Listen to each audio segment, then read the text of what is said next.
በዚህ ሰዓት አስደሳች ሰበር የተባለ መረጃ ሰምቷል።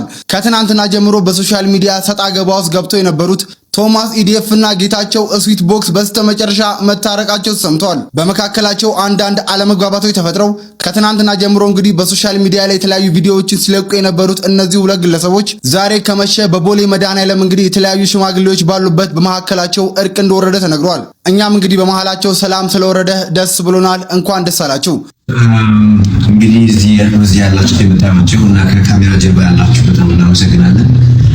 እኛን ለምትከተሉ እኔን ቶሚን ለምትከተሉና ይሄ ነገር አሳስባችሁ ለጠየቃችሁ ለደወላችሁና በጣም ይቅርታ። በመጀመሪያ ለእናንተ ይሄ ማድረግ አልነበረብንም። እኛ ካለን ነገር አንፃር እኔና ቶሚ ያለብንን ችግር ባለመግባባት የተፈጠረ ስለነበር እንጂ ምንም የተለየ ጣቻ መጥፎ ነገር በሁለታችን መካከል የለም። ሁለታችን በኩል ያለመነጋገር ያለመግባባት ችግር ነበረ።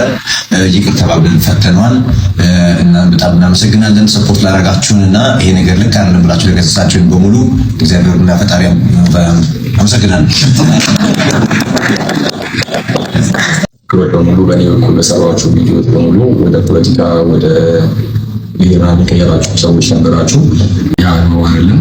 በጣም ሰዓቱ የነበሩ ችግሮች ነበሩ። እነዚህ ችግሮች ደግሞ ከሱ ጋር መወያየት ትክክል እንዳልሆኑ አይተናቸዋልና ምንም ይከፋ ነገር እንደሌለ አስረድቶኛል።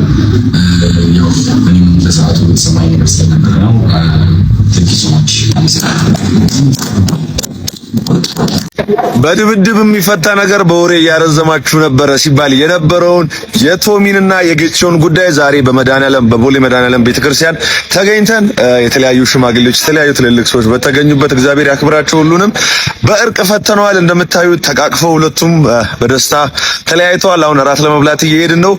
ሰዎች ሲጣሉ የሰዎችን መለያየት እስከ ጥግ የምትፈልጉ ሰዎች ረፉ። ሰዎች ሲጣሉ ቀርበን ተጠግተን ምን ጎደለ፣ ምን አረጋችሁ፣ ምን አጠፋ ተባብለው ለማስታረቅ እንሞክር። እናመሰግናለን። ቴንክ ዩ። ምን ተብሎ ይተርታል መሰላችሁ? መታረቅም አለና ጸብን በልክ አድርግ ይባላል። የሁለቱ መጣላትና በአንድ ቀን 24 ሰዓት ሳይሞላ መታረቅ ሳይሆን የሚገርመው ማለት ነው መሀል ላይ ሁለቱም ቪዲዮ ኮሜንት ላይ ገብታችሁ በለው እርገጠው ወቀጠው ስትሉ የነበራችሁ ሰዎች ማለት ነው።